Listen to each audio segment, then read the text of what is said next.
സാറേ എനിക്ക് ഭയങ്കര മുട്ടുവേദന 2-3 ദിവസമായിട്ട്. തേയ്മാനാണോന്ന് സംശയമുണ്ട്. തേയ്മാനാണെന്ന് എങ്ങനെ മനസ്സിലായി? അത് ഭയങ്കര വേദന ഉണ്ട്, തേയ്മാനാവുമല്ലോ. എടാ, എല്ലാ മുട്ടുവേദനയും തേയ്മാനമല്ല. ഇപ്പോൾ ഉദാഹരണം പറയുകയാണെങ്കിൽ നമ്മുടെ മുട്ടിന്റെ മുൻഭാഗത്ത് വരുന്ന വേദന, ആന്റീരിയർ നീ പെയിൻ, ഇതിന്റെ കാരണങ്ങൾ എന്ന് പറഞ്ഞാൽ പെറ്റലോഫെമറൽ പെയിൻ സിൻഡ്രോം ആവാം, കോൺട്രോമലേഷ്യ പെറ്റലാവാം, അല്ലെങ്കിൽ ചിരട്ടയുടെ മേലെയും താഴെയും സൈഡിലും ഒക്കെയുള്ള ഫ്ലൂയിഡ് നടന്നിട്ടുള്ള ബേഴ്സ് എന്ന് പറയുന്ന ഭാഗത്തുണ്ടാകുന്ന നീർക്കെട്ടാവാം, അല്ലെങ്കിൽ നമ്മുടെ കോർഡിസെപ്സ് മസിൽസിൽ ഉണ്ടാകുന്ന വീക്ക്നെസ്സോ, അല്ലെങ്കിൽ ഇതിന്റെ ടെൻഡന്, പെറ്റലാർ ടെൻഡനും കോർഡിസെപ്സ് ടെൻഡൻ ഉണ്ടാകുന്ന നീർക്കെട്ടാവാം, കോർഡിസെപ്സ് ടെൻഡിനൈറ്റിസ് എന്ന് പറയും.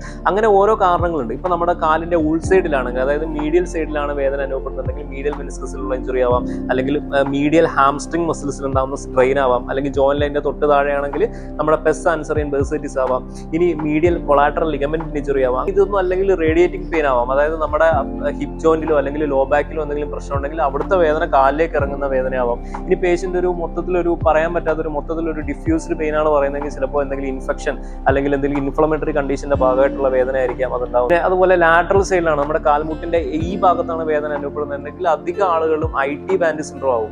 IT ബാൻഡ് ടൈറ്റ് ആയിട്ട് അതിൽ നിന്നുണ്ടാകുന്ന വേദന ആയിരിക്കും ലാറ്ററൽ സൈഡിൽ കൂടുതൽ ഉണ്ടാവുക, അല്ലെങ്കിൽ ലാറ്ററൽ കൊളാറ്ററൽ ലിഗമെന്റിന് അല്ലെങ്കിൽ ലാറ്ററൽ കമ്പാർട്ട്മെന്റിന് OA. അങ്ങനെ ഒരുപാട് കാരണങ്ങളുണ്ട്. അപ്പൊ എന്താണ് കാരണം എന്നുള്ളത് കറക്റ്റ് ആയിട്ട് മനസ്സിലാക്കണമെങ്കിൽ നിങ്ങൾ എക്സാമിൻ ചെയ്യുക തന്നെ വേണം. പിന്നെ എല്ലാ വേദനകൾക്കും നമ്മൾ മെഡിസിൻ എടുക്കേണ്ട ആവശ്യമില്ല.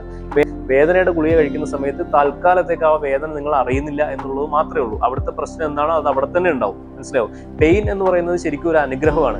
വേദന ഉള്ളത് കൊണ്ടാണ് അവിടെ ഈ പ്രശ്നം ഉണ്ട് എന്ന് നമ്മൾ മനസ്സിലാക്കുന്നത്. അപ്പോൾ വേദന ഉണ്ടെങ്കിൽ വേദനയെ മാത്രം കറക്റ്റ് ചെയ്യലല്ല, വേദന ഉണ്ടാവാനുള്ള കാരണം എന്താണെന്ന് കണ്ടെത്തി അത് കറക്റ്റ് ചെയ്യലാണ് ഒരു ഫിസിയോതെറാപ്പിസ്റ്റ് ചെയ്യുന്നത്. അതുകൊണ്ട് നിങ്ങൾ എപ്പോഴും ഒരു ഫിസിയോതെറാപ്പിസ്റ്റിനെ കൺസൾട്ട് ചെയ്യാൻ ശ്രമിക്കണം.